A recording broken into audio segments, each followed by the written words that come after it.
Entrevista exclusiva en Así Amaneció. En este momento, hace apenas unos minutos, no sé si a usted ya le hayan enviado la información. ¿Conoce la declaración del Departamento de Estado de Estados Unidos para prohibir la entrada a los criminales de Ecuador a su territorio, o se la hago llegar? Senadora Lili, no es apto para preguntas porque no es comparecencia. Bueno, entonces yo se lo informo. Porque precisamente, si usted me escuchó hace un momento en que yo exigía a Juan Ramón de la Fuente que las embajadas mexicanas ya no sean utilizadas como cuevas de delincuentes, en referencia a algunos casos, pero específicamente al caso de Ecuador, pues para la mala suerte del doctor de la Fuente, otra vez la realidad, la terca realidad me está dando la razón. Hace apenas unos minutos el Departamento de Estado, y con su permiso, Presidenta, nos concierne a nosotros en esta comisión, acaba de hacer público en términos oficiales que Correa y Glass, el criminal que México trató de ayudar a evadirse de la justicia ecuatoriana, les acaba de prohibir la entrada a Estados Unidos y se acaba de solidarizar con el pueblo ecuatoriano por los actos criminales comprobados de Glass, el tipo a quien México trató de ayudar a evadir la justicia. Que no se iba a volver a dar visa al expresidente y al ex vicepresidente del Ecuador, Rafael Correa y Jorge Glass, y que no podían volver a entrar al país. Para hablar del tema y de qué significa esto como país, hemos invitado a uno de los mentes más lúcidas del tema de analistas internacionales, el doctor Carlos Estarellas. Doctor, buenos días y gracias por estar en Así Amaneció. Muchas gracias, muy gentil por la invitación y por sus generosas palabras. Solo decimos la verdad siempre aquí. Muy amable. Doctor, ¿qué significa esto para Ecuador? Mire, es negativo totalmente para el Ecuador porque significa que existe dentro del Ecuador o ha existido una gran corrupción. El Departamento de Estado, digamos los Estados Unidos, han venido incrementando una serie de acciones para luchar contra la corrupción, en este caso en el Ecuador. Usted recordará que quitaron la visa a un expresidente, a Bucaram y a sus familiares. Posteriormente quitaron las visas a una serie de generales de la policía y de generales, digamos, de las Fuerzas Armadas. Y esto es el más alto tope que han llegado porque están prohibiendo la entrada a un expresidente de la República, un ex vicepresidente y a sus familiares. Es decir, es una situación grave para el Ecuador porque deja en evidencia ante la comunidad internacional que hay o ha existido una gran corrupción en el país. Pero al mismo tiempo, doctor, demuestra en algo que lo que hizo el presidente Noboa estaba bien porque, como lo dijo la senadora Lili Telles, México estaba haciendo una guarida de ladrones. Así lo dijo ella, no son mis palabras. Sí, y deja en evidencia algo que ya, digamos, lo habíamos señalado algunas personas en el país. Para dar asilo hay una serie de convenciones de asilo. Y dentro de las convenciones se señala quién puede asilarse y quién no. Y no se puede asilar el perseguido por delitos comunes o Correcto. sentenciado por delitos comunes. Y ese es el caso de Glass. México concedió un asilo en contra de las convenciones de asilo. Correcto, y hacia ahí va mi siguiente pregunta. ¿Cómo afecta esta declaración y esta decisión de Estados Unidos al caso entre Ecuador y México en la Corte Internacional? Hay varias reflexiones que se pueden hacer, pero sobre el caso de México es una prueba para la defensa ecuatoriana en la Corte Internacional de La Haya que México violó las normas del asilo. Y que quizás por eso es que el presidente Noboa tuvo que actuar de la manera que tuvo que actuar. Pero ya queda claramente establecido y obviamente que será prueba y tendrán que presentarlo dentro de la Corte que no se podía dar a Glass de ninguna manera, de ninguna forma el derecho de asilo, que se violó la norma internacional lamentablemente porque Andrés Manuel López Obrador no se guiaba por el derecho internacional, sino por sus amigos. De Puebla. Exacto, de del Puebla. siglo XXI. Así es, sus amigos del grupo de Puebla que han tomado la decisión, digamos, de protegerse entre ellos. Doctor, ¿cuál es el siguiente paso para Ecuador? ¿Sería Ecuador el que debería volver a decir, vea, oiga, no solo lo digo yo, sino que Estados Unidos dice lo mismo? Mire, con relación a la Corte, debería, Ecuador contrató unos abogados, sí, lo tengo claro. debería señalar esto como prueba. Es decir, Estados Unidos, que es un país donde puede tener, digamos, pro y contras, pero lo que sí queda establecido es que hay justicia y que la justicia no va al vaivén como varios países latinoamericanos, establece que Glass y Correa no pueden ingresar por actos de corrupción, por serios actos de corrupción. Entonces eso es prueba en el caso de México. También podría ser prueba por parte del Estado ecuatoriano de reclamar en Bélgica y decirle, bueno, ustedes han refugiado al señor Correa, pero el señor Correa no es una persona proba, sino que tiene una serie de inconvenientes y los ejemplos están en lo que ha dado el Departamento de Estado.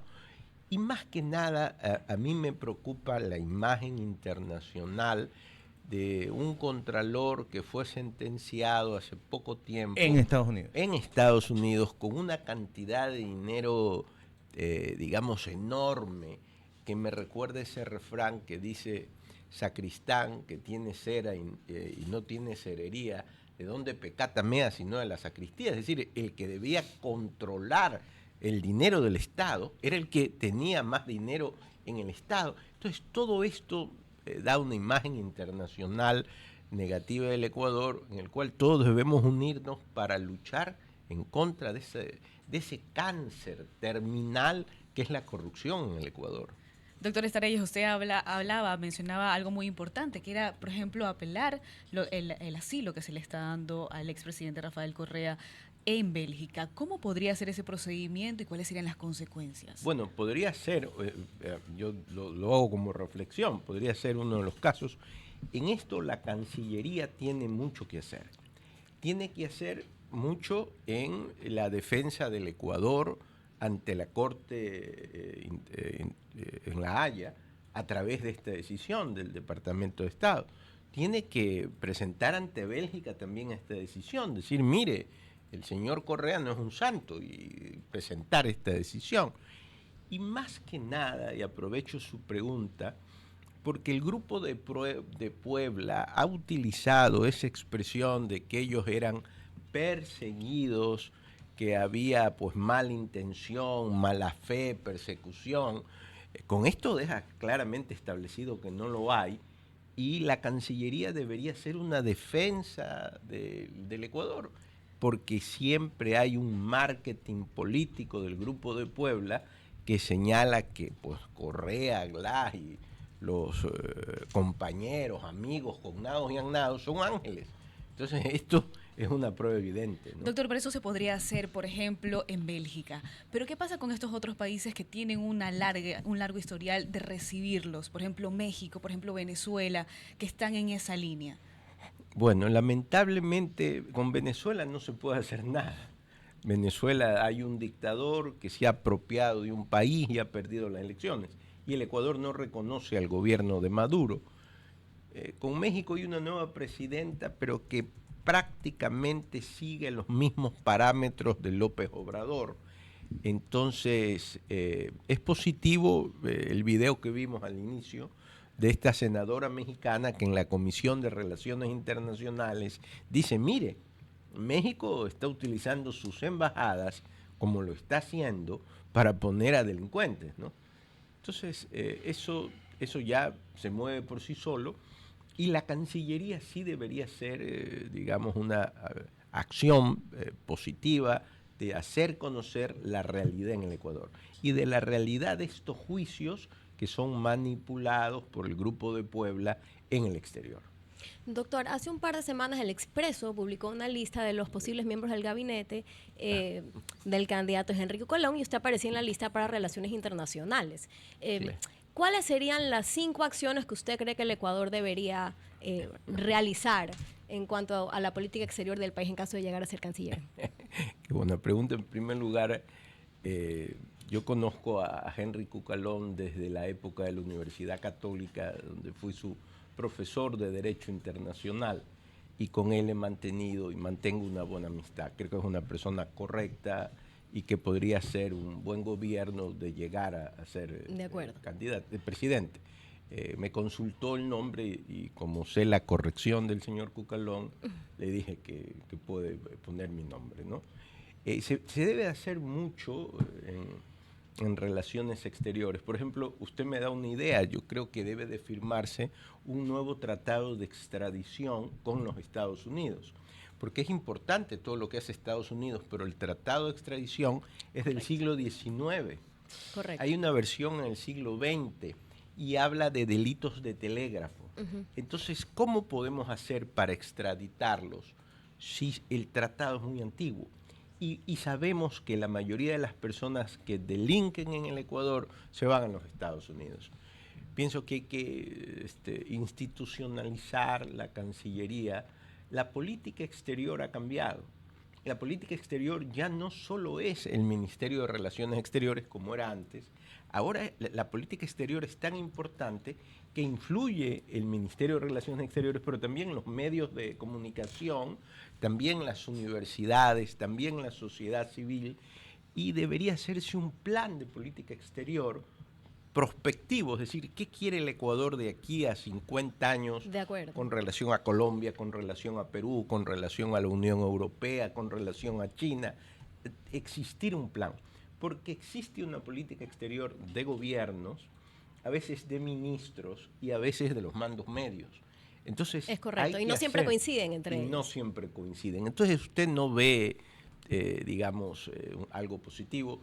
Nombrar embajadores que sirvan. La política exterior y las embajadas no son una canonjía, una ayuda, me caes bien, te voy a nombrar.